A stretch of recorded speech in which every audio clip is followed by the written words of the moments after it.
都说首府府林夫人心善，今日一见，果真慈悲仁厚。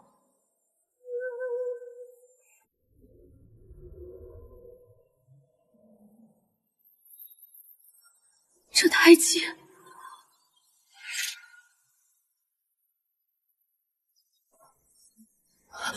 夫人，您怎么了？身子可是不适，快带我离开！沙离，我看见他的胎记了。那把小姐接回来。不能接，宝珠又闹了，说没了千金身份就去死。接回来也是受罪，还不如当作死了。原来如此，我是首府府的真千金，他不是认不出，是不敢认，不想认。不回去便不回去，这京城又不是只有首府府一个去处。姑娘留步，主母心善，这银子是施舍给你的。姑娘若是聪明，拿了钱就往南边去，这辈子都别再进京城。首府府的善缘，可不是人人都消受得起的。记住我的话，走得越远越好。首府府的善缘，前世他也是在施粥时认出了我耳后的红莲胎记，哭着把我抱进怀里，口口声声说亏欠了我。可结果呢？听说了吗？夫人根本不承认这位的真实身份，只宣称她是收养的义女。可不是嘛，宝珠小姐昨日还绝食了呢，哭着说要是多了这么一个姐姐，她在京城贵女圈抬不起头了。夫人心疼宝珠小姐，这才把她塞进这最偏僻的地方。阿离，宝珠身子弱，受不得半点委屈。你自小在乡野长大，命硬些，侯府的荣华富贵正配你，全当是报了母亲生你一场的恩情。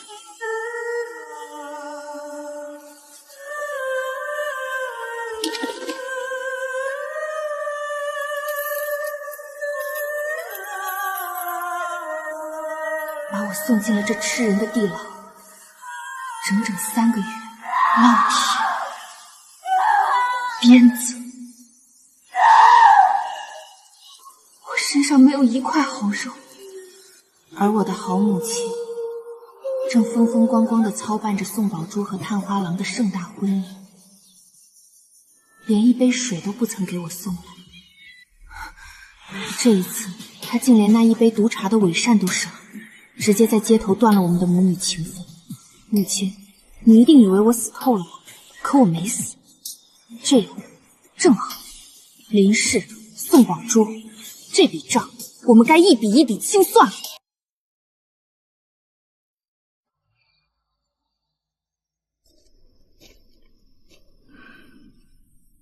修行数十年，竟在此地感应到如此纯粹的灵气。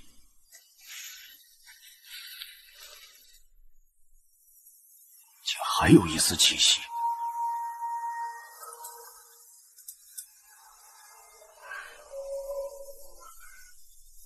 我竟还活着。若非这镯子护住了你的心脉，我纵有通天之能，也难从阎王手里抢人。养母曾说这是我襁褓里带的，许是亲生爹娘留的念想，没想到竟是他救了我。这玉镯绝非凡物，我本不该插手，但看在你我有缘的份上，便将你带回来救治。我不甘心。道长，想来你并非凡人，可知这上是否有法子可以回溯到过去？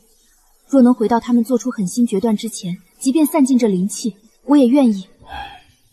贫道确有一法，以这玉镯为媒，送你回去，但此法危险，你可愿意承担后果？与你因过深者必受波及，或梦碎片，或拒你近你，贫道无力掌控。只要能让他们得到应有的惩罚，什么风险我都担。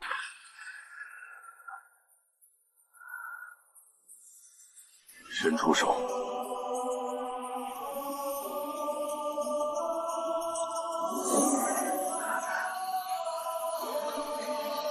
你只有一次机会，想好了吗？够了，只要能回去。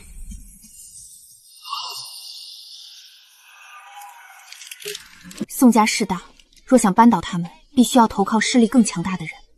京中唯有一个地方能容得下我，当朝大长公主萧明华手握皇城司，更是宋鹤言的死对头，也是首府宋鹤言朝堂上最大的政敌。敌人的敌人就是朋友。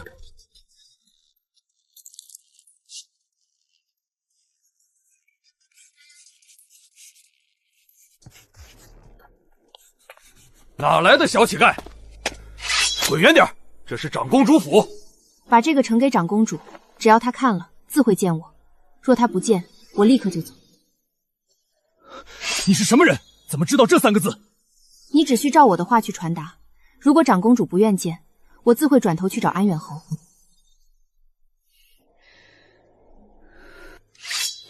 你在这里等着，若敢乱动，定斩不饶。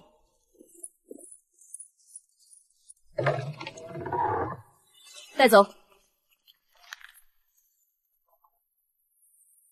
大长公主府戒备如此森严，果然是京中唯一能与宋家抗衡的势力。我赌对了。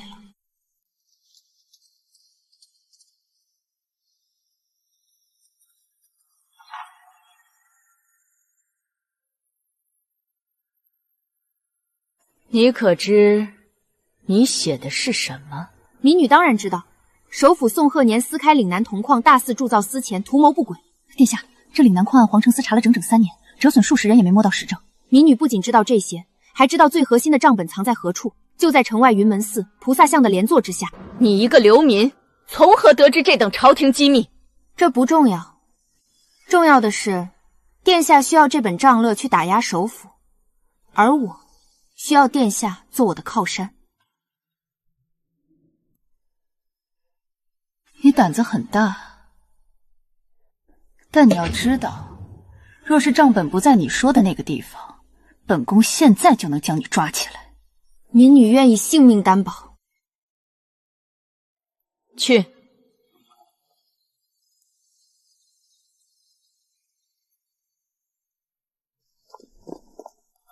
殿下，找到了，确如这姑娘所言，藏在云门寺莲座之下。好，很好。立下如此大功，你想要什么？金银财宝还是京郊田产？开口便是。民女什么都不要。哦，民女只想留在殿下身边，做一把替殿下撕咬仇敌的刀，做本宫的刀。这么说，你跟首府府有仇？血海深仇。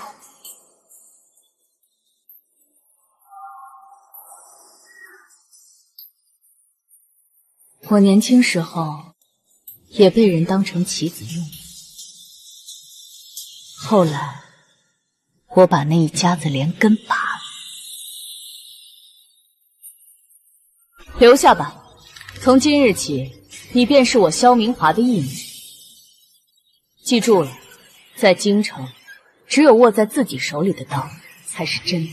义母所言极是，阿离明白了。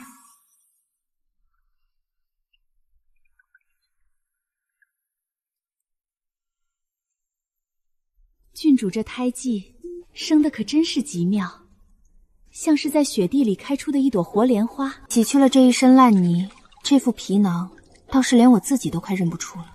郡主生的貌美，眉眼间竟酷似年轻时的首府夫人，足有6、7分相像。何止是像，姑姑，你说我露面之后，旁人会怎么想？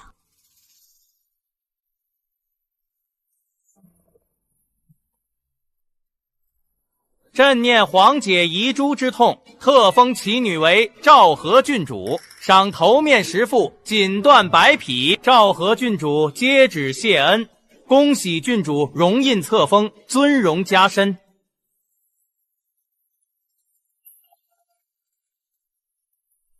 多谢公公远道传旨，辛苦奔波，些许薄礼，还望公公笑纳。郡主客气，奴才分内之事，不敢当郡主厚赏，奴才这就退下了。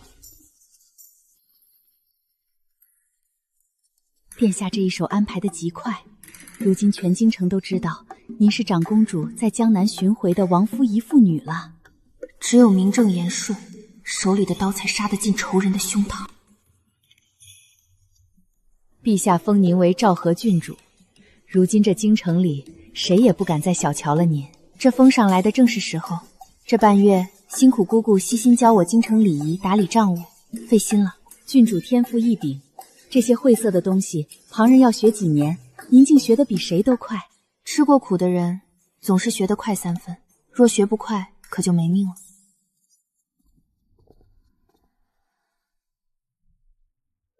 郡主，明日皇后娘娘在御花园举办赏菊宴，京城4品以上的诰命夫人与千金全都会到场。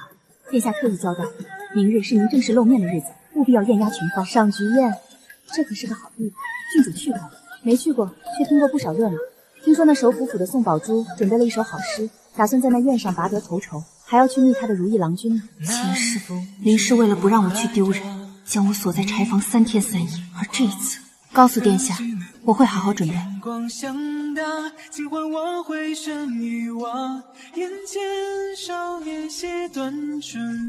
母亲，我们终于要正式见面了，希望这一份惊喜您能受得住。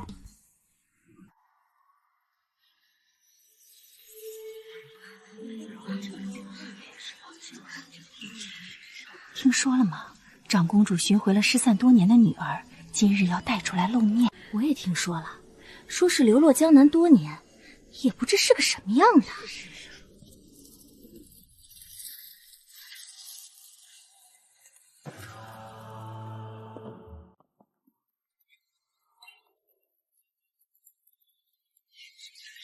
这就是昭和郡主，这通身的气派，哪像是流民，长得当真绝色。只是瞧着这眉眼，怎么总觉得在哪里见过，似是有些眼熟。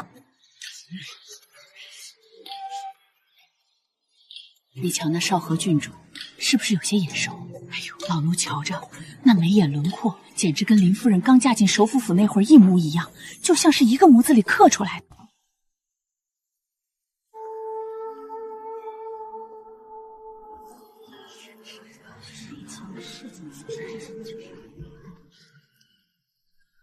这凤冠竟是皇上御赐的那只。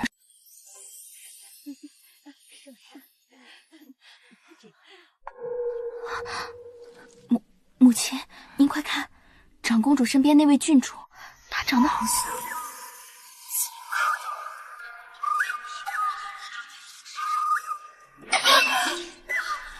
夫人，您烫着没有？快传医官！不可能，那个被我亲手推开的流民女儿，怎么会突然变成了高高在上的昭和郡主？不必了，一点小伤，无需小题大做。今日赏菊，诸位千金都是才情出众之辈，便各作一首咏菊诗吧。拔得头否者，本宫重重有赏。那宝珠便献丑了。宁可枝头抱香死，何曾吹落北风中。好一个抱香死！首府府的千金果然气节不凡，才华横溢。纵然麻雀变了凤凰，野丫头终究是野丫头，上不了台面的东西，拿什么跟我的宝珠比？首府夫人真是教女有方，这诗确实不错。不过，本宫这义女阿离，恰好对诗词也略知一二。阿离，你也做一首，让大家听听。回殿下，宋小姐这首诗确实极妙，只是这首诗早在3个月前就在江南的一本无名游记中广为流传，宋小姐将其据为己有，甚至在御前冒充原创，怕是不妥吧？你胡说！这分明是我昨夜苦思冥想出来的，你这是在血口喷人！郡主慎言，话可不能乱说。那本游记名叫《南游皮录》，是由京西书局刊刊发售的。宋小姐若是不信，大可派人去查查。是真是假，派人一查便知。去查。若是真的，那首府家的面子可丢到家了，还宁可枝头抱香死呢。原来是偷来的香。启奏娘娘，京西书局确实有售此书，老奴已取来。这本南游实录乃3月前于江南刊印，署名并非宋小姐，而是江南的一名落魄书生，一字不差。宋小姐，你刚才说这是你昨夜苦思冥想所得。臣女只是……郡主初来京城有所不知，诗文词句偶有重合在所难免。宝珠品性纯良，臣父悉心教养多年，绝不会因抄袭毁了自身名节。定是有人眼红宝珠才华，恶意栽赃，提前印发了这劳傻子游记来陷害。郡主年纪轻轻，心思却如此慎密，可切莫因为一时的口舌之快，坏了各家的交情，伤了彼此的和气啊！更何况，臣妇瞧着郡主这眉眼，真是十分面熟。若不是知道郡主是长公主殿下亲自寻回的义女，臣妇真要以为郡主是臣妇多年前走失的一个远房亲戚。有些出身低微的亲戚，若是认错了门，可是会遭天打雷劈的。做人留一线，日后好相见。郡主，您说是不是这个理儿？远房亲戚，母亲，你这是在怕我这个厉鬼索命吗？这守锁夫人是怎么了？竟在长公主面前说这种自乱辈分的话？谁知道呢？许是看这位昭和郡主受宠，赶着想攀亲戚呢，也不瞧瞧人家现在的身份。郡主这般聪明，该知道这京城的风浪有多大。有些不知名的脏坑里爬出来的东西，就算披上了锦缎，内里也还是臭的。只要郡主现在点个头，帮宝珠接过这一茬，咱们往后还是一家人。笑话，真是天大的笑话！首府夫人莫不是癔症了？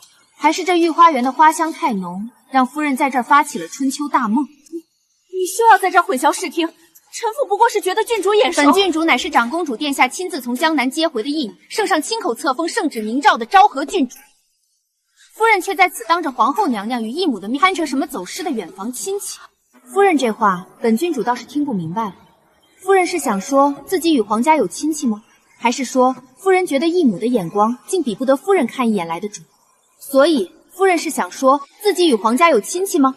郡主言重了，臣妇一时眼拙，不过是见郡主投缘，绝无冒犯皇家威严之意。臣妇方才所言，也全是为了两家的情面着想。夫人倒是一张巧嘴，攀扯不成，便又拿情面来压本郡主。再者，白纸黑字，铁证如山。夫人不教导女儿诚实守信，反而在此大放玄词，用所谓的和气来粉饰偷盗之举，这便是首府府的家教。当众被郡主戳脊梁骨，首府府的脸今天算是丢尽了。平日里林夫人总在咱们面前摆出一副贤良淑德的谱，原来底子里连是非黑白都分不清，当真是上梁不正下梁歪。谁说不是呢？偷了人家的事，被逮到了还要逼着苦主留一线，这天底下的便宜都让他占尽了。无论他承不承认，在场所有人的眼神早就已经说明了一切。林氏啊林氏，你发现自己根本无力反驳了，对吗？因为无论你今日是承认还是否认，宋宝珠抄袭的名声早就已经坐实了。首府夫人这眼神怎么瞧着跟要杀人似的？嘘，小声点儿。你没瞧见吗？这脸都丢尽了，他是想找台阶下，偏偏郡主把梯子给撤了。若因私事雷及名声，乱了朝堂布局，本首府绝不轻饶。宋夫人，本宫的女儿就在这儿，是想从她脸上瞧出一朵花来，还是说你还没认清下的个局势？夫人迟迟不语，本郡主方才的教家之论有何不妥？是臣妇教女无方，冒犯了郡主，请娘娘和郡主降罪。原本瞧着是个零头才女，没成想是个偷梁换柱的骗子。家教如此，怪不得能写出抱相死这种话，真是讽刺极了。前世我被关在暗无天日的地牢里，铁链锁身，满身伤痕，濒死之际，窗外传来的却是宋宝珠大婚的鞭炮之声。怎么，如今不过是当众丢了名声，跪了一下你们就受不了了？母亲，宝珠，这才刚刚开始。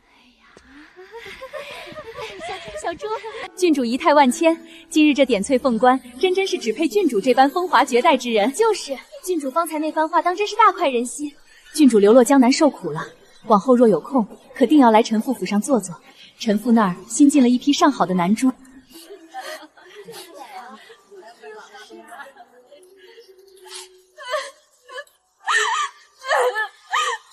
启奏娘娘，大长公主殿下，小女宝珠身子不适，臣妇恐她御前失仪，特来向娘娘和殿下告退，先行带她回府医治。身子不适，宋夫人和宋姑娘之前都好好的，偏来我这皇家内廷身子不适，怎么是不愿意见本宫吗？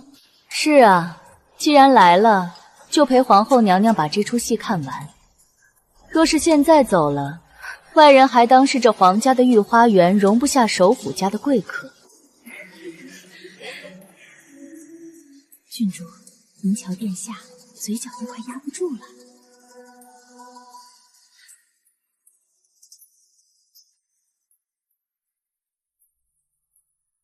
滚！给我滚出去！夫人，不好了，瘫痪了！是在大门口。首府大人在上，我家公子说了，宋姑娘才名太盛，公子自惭形秽，这定亲的玉如意原物奉还，请两家从此各自安好。我的名声毁了，全毁了！萧青雷，你凭什么夺走我的一切？宝钏儿，你别吓娘，是他害了你，娘一定让他血债血偿。郡主，这林氏选在这么偏僻的地方，怕是不安好心。要不奴婢多调些皇城司的人过来？不必，他现在除了撒泼和威胁，已经没有别的本财了。进去吧。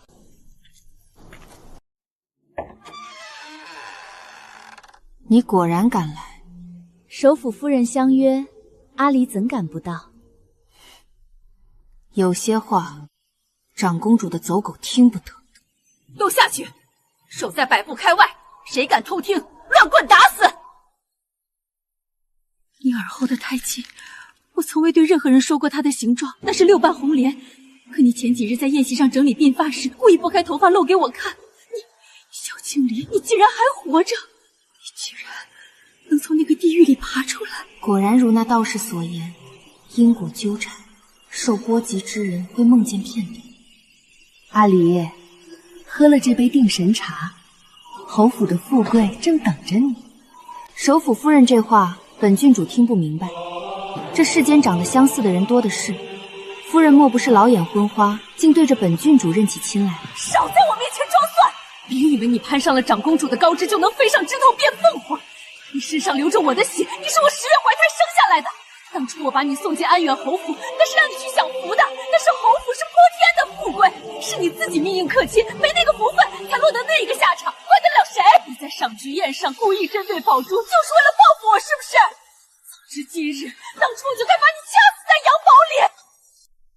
夫人这话说的可真奇怪。当初在京城大街的施粥棚外，是夫人自个儿盯着我耳后的胎记，却在那装作不认识，亲手将一碗热粥倒给了旁边的乞丐。怎么，如今我当真不认你了，你这位当家主母反而不高兴了？那是为了保住宋家的体面。况且你刚才说把我送进安远侯府是为了让我去享福，夫人是说安远侯那个用来折磨人的地牢是享福的好地方。既然那是人间仙境，夫人当年怎么不舍得把你的宝贝心肝宋宝珠送进去享福，偏偏想到了我这个命硬的？我是有苦衷的，你这孩子怎么就不能明白？你一个在乡野长大的丫头，大字不识几个，举手投足全是粗鄙气。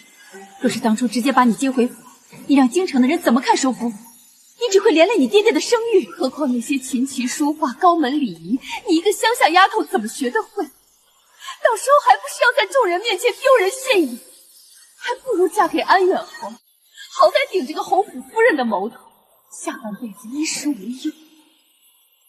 我所做一切都是为了这个家，为了你爹爹的前程。你为何就是不能体谅母亲的一片苦心？为了我，为了宋家，为了那个所谓的爹。总之，他林氏心中永远充满了委屈，永远有杀人的理由。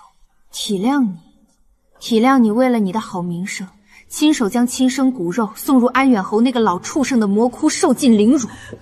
体谅你为了宋宝珠的荣华富贵，在那天夜里亲手端给我的那杯茶。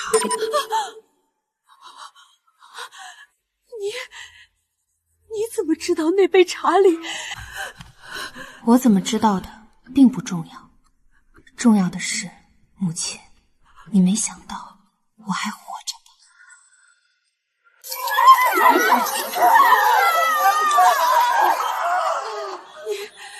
你竟然，你真的是？是啊，我还活着。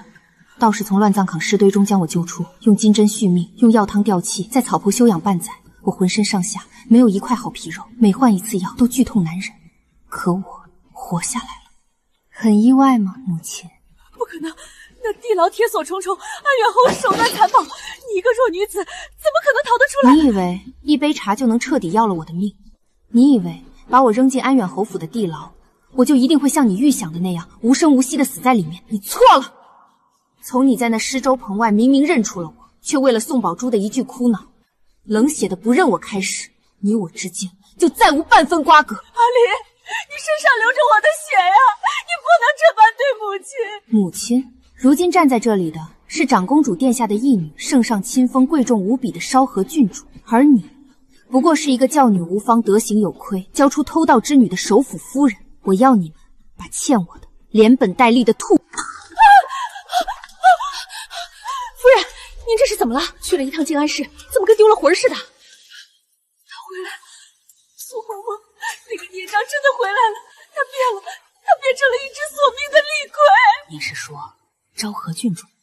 夫人，若他真是那位，咱们得赶紧告诉首府大人，让他拿个主意啊！不能说，绝对不能说！你忘了老爷的性子了，若让他知道，老爷怕是会为了首府的名声，亲手杀了我。只要不承认，他就没有证据。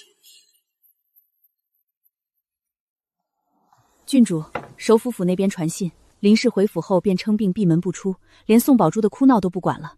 看来他是真的怕了。他当然怕，以他的自私和懦弱，他这辈子都只能把这个秘密烂在肚子里，因为他知道，一旦真相大白，宋鹤年第一个要了他的命。让他熬着吧，这种日夜担惊受怕的滋味才刚刚开始。现在该轮到宋鹤年了。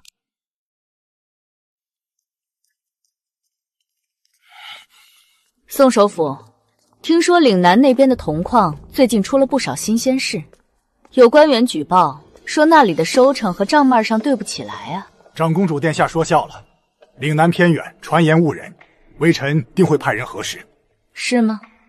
本宫这儿倒是刚好摸到了一点线索，不多，但足够让圣上感兴趣了。殿下，证据已经确凿，为何不直接呈给皇上，给宋鹤言致命一击？岭南矿案的账本是宋鹤言最大的催命方，但直接杀了他，未免太便宜他了。我要看着他在权力的高位上一点点崩溃。本宫没有立刻将账本交上去，而是在朝堂上一点一点地抛出线索。我们要像猫捉老鼠一样，慢慢收紧。萧华在朝堂上步步紧逼，今日参本，明日查账。圣上昨日看本首府的眼神，分明带了疑虑。首府大人，岭南矿案的线索正一点点被皇城司摸出来，若再不找人挡在前头，等那把火烧到这儿，怕是挡。萧明华那是猫蟹老鼠，他手里一定捏着账本。若要自保，本首府需要更多的筹码。安远侯手里握着南郊的兵权，他若肯在这个节骨眼上替本首府说几句话，事情便有转机。可安远侯那人性子暴虐，之前的几任继母都死得不明不白，他之前几次暗示想要两家亲上加亲，大人不是都拒绝了吗？此一时彼一时，宋宝珠在赏菊宴上丢尽了老夫的脸面，如今名声已烂透，既然养成这样，便让他发挥点最后的用处。只有将宋宝珠嫁出去，换取一个强有力的盟友，本首府才能度过这次危机。听说了吗？老爷要把大小姐许给安远侯做继室。谁不知道那安远侯府是吃人的窟窿？大小姐心高气傲，又刚丢了名声，这一去哪还有命在？老爷这是要拿大小姐去填岭南矿的漏子呢。夫人刚才在屋里哭得快断气了，也没能让老爷改了主意。郡主，宋府那边传出消息了，说首府大人为了稳住岭南矿案的局势，有意将宋小姐许配给安远侯为继室。听说帖子已经送进安远侯府了。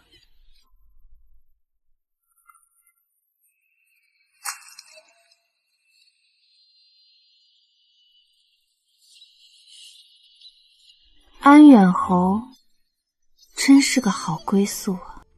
可不是嘛，那安远侯府就是个吃人的窟窿，先前的3任夫人没一个是全虚全蕊出来的，满京城的高门谁家不把自个姑娘当个宝贝护着？偏身那位首府大人竟舍得把掌上明珠往死里送，真是因果轮回。前世林氏为了宋宝珠那桩令人眼红的探花婚事，能心狠手辣的把我这个挡路的亲生女儿亲手喂了药送入虎口，他大概以为只要牺牲了我，他的宝贝女儿就能一辈子荣华富贵平安顺累。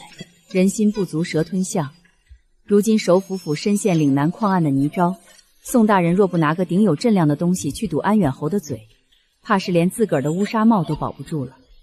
林氏同意了？同意。那位首府夫人起初死活不肯，在府里闹翻了天，扯着嗓子大骂大人没良心。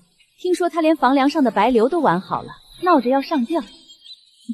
宋鹤年可不是个会被妇人眼泪打动的人。郡上料事如神，首府大人不仅没退让，反而命人将夫人禁足在院子里，连宋小姐也被关了起来，不许任何人探视。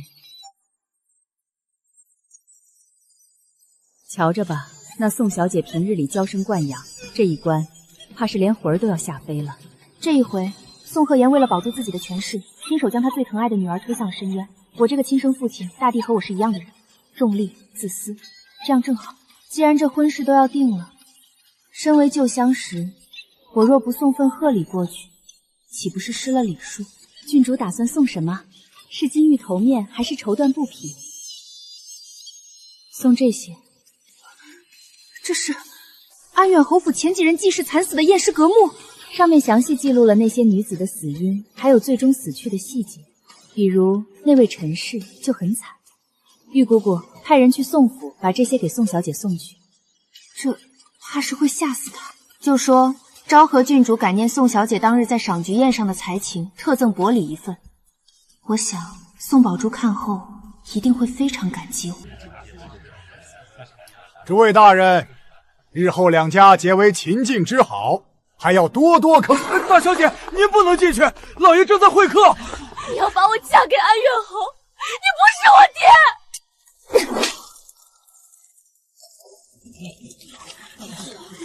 肋骨尽断，全身遇烂，这是安远侯继室的死因。逆女，你竟敢在贵客面前胡言乱语！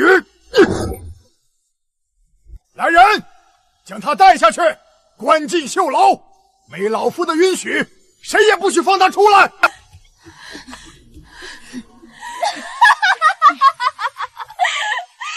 疯了，宋和年！放我出去！你们放开我，那是我的女儿啊！老爷，你怎能如此狠心？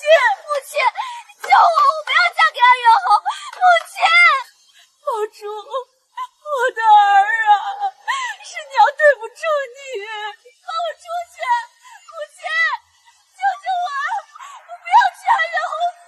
娘的心肝，娘恨不得替你去受这份罪啊！夫人，您快起来吧，老爷下了死命令，没人敢开这道门的。为什么会这样？我的宝珠明明该是这京城最尊贵的才女，怎么会落到这般地步？是他，一定是他，都怪他，都怪那个萧清蕊。夫人，您慎言，那是昭和郡主。什么郡主？如果不是他在赏菊宴上陷害宝珠，宝珠怎么会名声尽毁？老爷又怎么会狠下心肠拿宝珠去堵安远侯的嘴？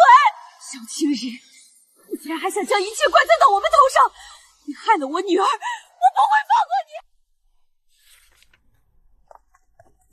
启奏郡主，首府府那边宋小姐已闹腾了一宿，首府夫人林氏一直守在门口，哭得几乎昏厥过去。哦，那她可有说什么？林氏在门外咒骂不休，她说这一切皆是郡主您的阴谋陷害，说您是害了宋姑娘的罪魁祸首。她竟还有脸怪到郡主头上，明明是他们自个儿贪婪，想谋夺别人的私财，现在是自食其果，这国竟也能扣给咱们。她们母女向来是这副性子，遇着事儿总要在别人身上寻个错处。我什么都没做，只不过是把真相摊在了阳光下，把这京城的人心原原本本的推到了他们面前，是他们自个儿的贪婪和自私，亲手将他们自个儿逼上了绝路。郡主，宋首府为了尽快敲定婚事，已经在那边催促安远侯府，说是3日后便要迎亲。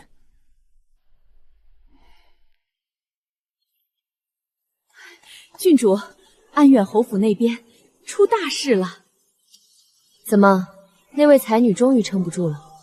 刚从侯府内线传来的消息，宋小姐疯了。她在侯府里究竟遭了什么罪？咱们虽然不得而知，想必是受不了了。昨儿个夜里，她拼死想要逃出侯府，奈何守备森严，最终出逃未果，被家丁抓了回去。她被关进柴房，过了一夜，整个人就彻底疯了。听闻她疯魔之后，又哭又闹，胡言乱语，彻底没了往日郡主娇贵模样，大闹侯府，私自出逃。安远侯生平最厌恶的就是不安本分之人。郡旨料事如神，安远侯当场大怒，直接命人将宋小姐关进了地牢。听说只给了她一碗水，任由她自生自灭。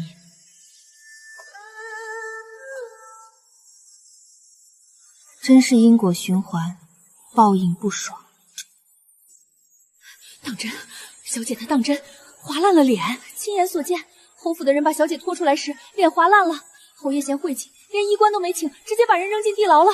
听说小姐已经疯了，嘴里一直喊着鬼，有鬼。宝珠，我的宝珠啊！听说了吗？首府府的那位才女在安远侯府发了疯，把自个儿的脸都毁了，早就传开了。当初那般显摆，如今落得个被关地牢的下场，当真是名声扫地。何人惊扰郡主？昭和郡主，臣妇求你，求你高抬贵手，放过宝珠吧！她已经疯了，她再也不敢的儿啊！是你怀恨在心，是你故意设计陷害宝珠，坏她名声，是你逼着老爷把她嫁过去的。你这个恶毒小人，你要毁了我们一家才甘心吗？难道真是郡主使的手段？这也太毒了吧！宋夫人，本郡主劝你慎言。宋夫人，您的女儿嫁给了安远侯，是首府大人亲自定的婚事。您这是在指责首府大人，还是在指责皇后娘娘遇刺的姻缘？宋夫人，本宫竟不知这亲事在你眼里竟成了设计陷害，你这是在质疑本宫。臣妇不敢，娘娘恕罪，臣妇只是心疼宝珠骤然遭难，一时糊涂失了言，臣妇绝不是这个意思。哼！玉姑姑，派人去告诉安远侯，就说首府夫人思女心切，请侯爷务必成全这份母女深情。是，奴婢明白。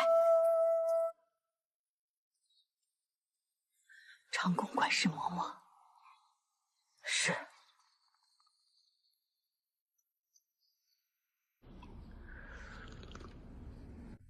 郡主，人已经派去了，想必安远侯收到信时，脸色定会很精彩。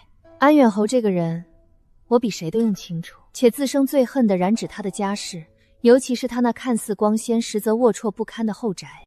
他向来把那侯府当成铁桶一般，在他看来，那后宅就是他的私产，是他威严的延伸，任何外人的干涉都是对他尊严最直接的践踏。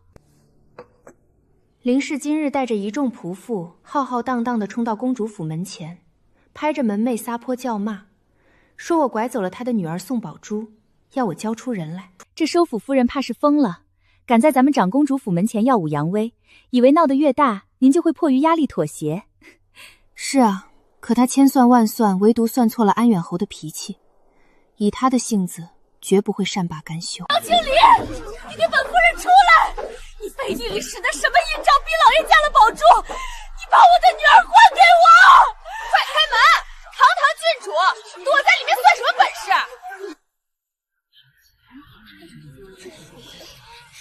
这首祖夫人怕是疯了吧？在长公主府门前这么闹，不要命了？嘿，你还不知道，她女儿在安远侯府疯了，她这是找不到正主，拿郡主撒气呢。郡主，他骂的实在难听，要不要奴婢叫侍卫把他轰走？不必，让他闹，闹得越大越好。可这林氏毕竟曾是安远侯最爱面子，林氏这般大张旗鼓的将安远侯府的丑事闹得满城皆知，无疑是当着全京城人的面，狠狠扇了安远侯一个响亮的耳光。且等着吧。看吧，是侯爷的人来了，定是侯爷来给本夫人撑腰了。宋夫人，侯爷请您过府一叙。慢着点儿，本夫人自己会走。你们侯爷也是，怎么这时候才派人来？等等吧，侯爷只请了夫人一人，闲杂人等，滚！小经理，你等着，侯爷定会拆了你这狐狸窝！起驾，回府。你们怎么赶车的？这不是去前厅的路！停下，快停下！哎呦，你们这群奴才想造反吗？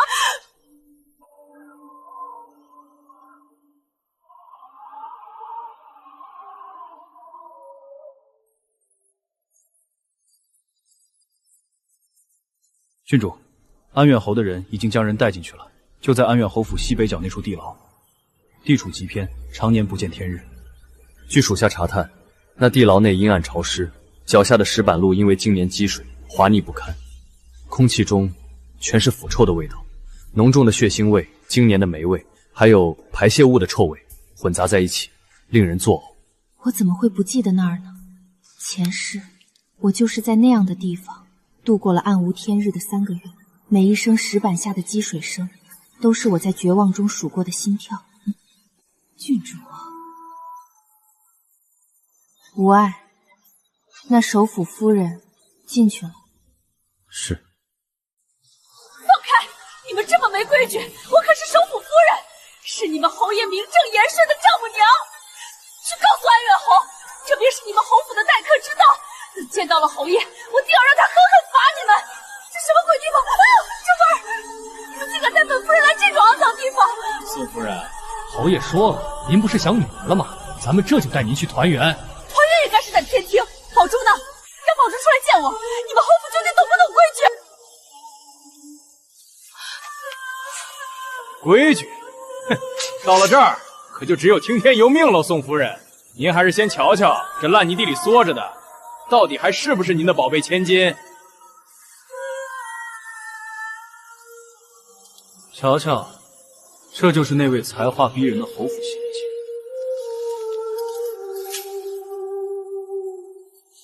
这不可能！我的宝珠，宝珠，我的宝珠啊！儿啊，娘来救你了，娘带你回去。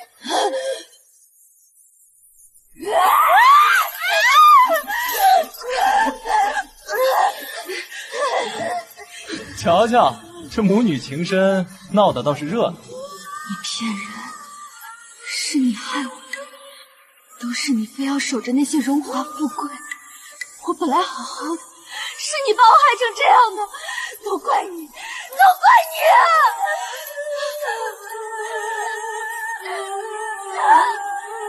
侯爷，再不住手，这首府夫人怕是要交代在这儿了。急什么？首府大人送来的这份礼，总得让咱们看尽兴了才行。行了，别真弄死了。烂了，都烂了！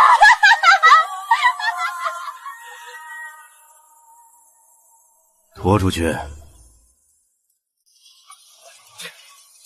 侯爷放你走了，走远点。哟，这不是首府府的林夫人吗？怎么弄成这副模样了？瞧那胳膊受了伤，状态极差，真是不报了。听说他先前去公主府闹事，现在又被安远侯府扫地出门，这首府家的脸可算是丢尽了。这种女人连亲生闺女都能算计，活该落得今日下场。哎，你们听说了吗？他那个嫡女宋宝珠才叫惨呢，听说已经疯了。惨什么惨？那叫报应。首府府娇传的女儿偷人家的尸还发疯，我看这首府府的家风也烂透了。地缝，哪里有地缝？让我钻进去。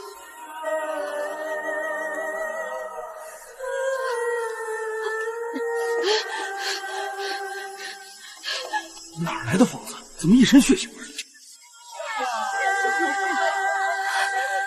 回府，快回府！老爷会救我的。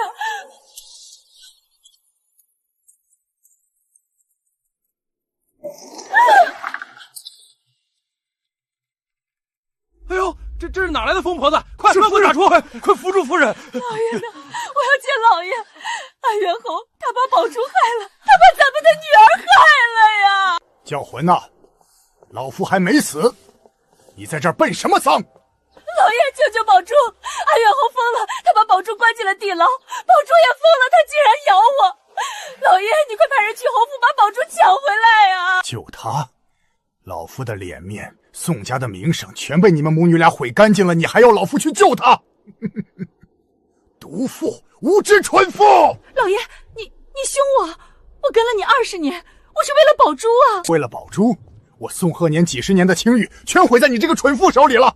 你以为安远侯是好惹的？现在好了，整个京城的人都在看老夫的笑话，满大街都在传首夫人在侯府门前撒泼被撵出来。你让老夫明日如何上朝？如何面对圣上的猜忌？原来在他的眼里，宝珠是筹码，而我是脸面，筹码废了，脸面脏了，他便恨不得将我们挫骨扬灰。这20年的荣华，竟然全是镜花水月。从今日起，你给老夫待在屋里等死，别再出去丢人现眼！哼！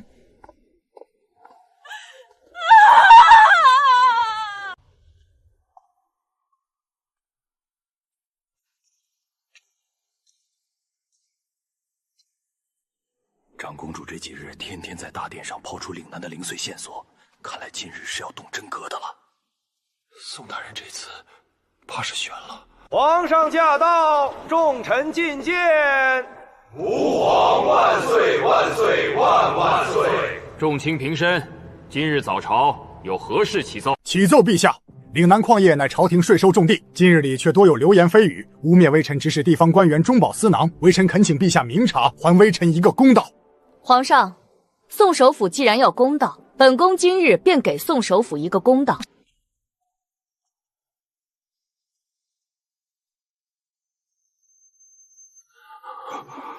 这本账册是臣妹手下的人费尽千辛万苦，从城外云门寺菩萨像的连坐之下取出来的，上面记得清清楚楚，岭南矿场每一笔真实的收支，以及宋省府这些年来如何指使心腹侵吞矿银。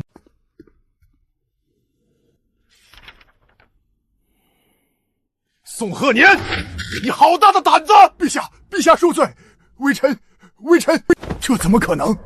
这本账册是老夫最隐秘的东西，藏在佛像莲座之下，连林氏和安远侯都不知道。老夫以为早就销毁了，怎么会落到萧明华手里？侵吞矿银，铸造私钱，这天下莫非是你宋鹤年的天下了？来人，着大理寺刑部督察院3司会审，给朕彻查岭南矿案。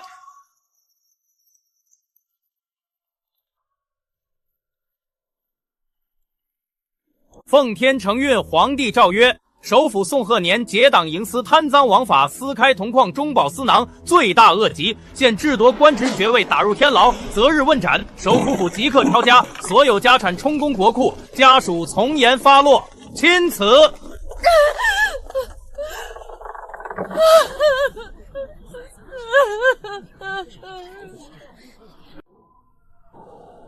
郡主，刚沏好的云雾，趁热压压这窗缝里的寒气。雪下的真大。郡主，人到了。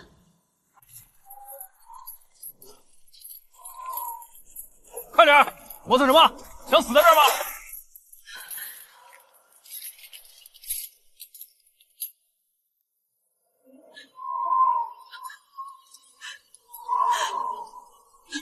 看什么看？这儿也是你能看的地方。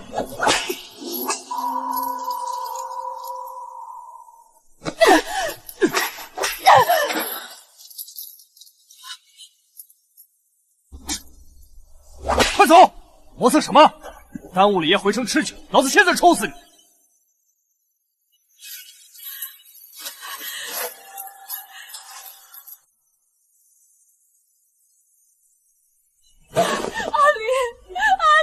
你要知道错了，宝珠她疯了，在那侯府的地牢里就已经不成了。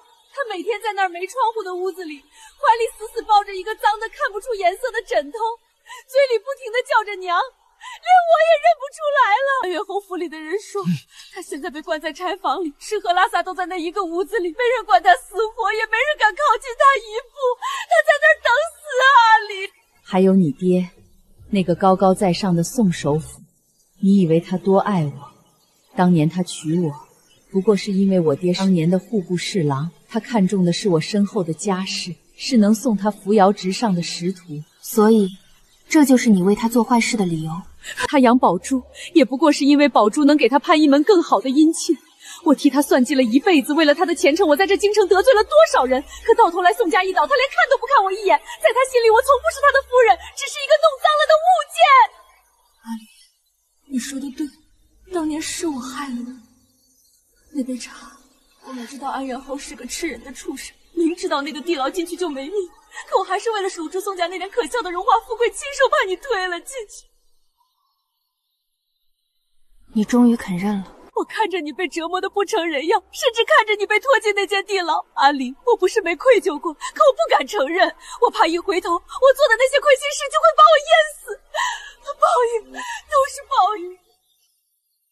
不必求我。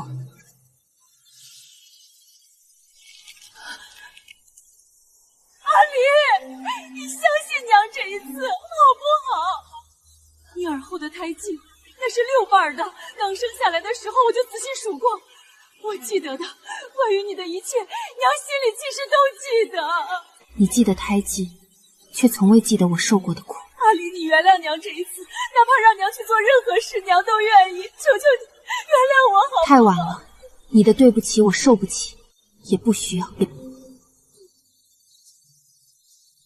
郡主，风寒露重，您的脸色可要紧，雪太大了，回去吧。郡主小心脚下，此地潮气重，别脏了您的鞋。这地方根本不是人待的，又臭又阴。比起安远侯府的地牢，这里已是人间。郡主，宋大人就在里面，小人在外守着。这不是昭和郡主吗？我明日便要赴死，敬劳郡主亲自来送最后一程。哼，是萧明华派你来笑话我，想再套口信儿。岭南矿案账本你们已得，我的门生故吏也被肃清，我性命也将质保，你们还不满足？宋大人胃口倒是不错。要死之人不做饿死鬼，郡主这高高在上的样子，倒让我想起一位旧人。他至死都不知我是他的亲生女儿，只当我是萧明华对付他的棋子。近看才发觉，你生得极像年轻时的林氏，想来是长公主特意寻来的人，皮相倒是有缘。的确有缘，你与林氏亲手将我推入地狱，如今我倾覆你们的荣华，这份因果缘分何其深重。成王败寇，我无话可说，便将这残躯送与他，又有何妨？宋大人，一路走好。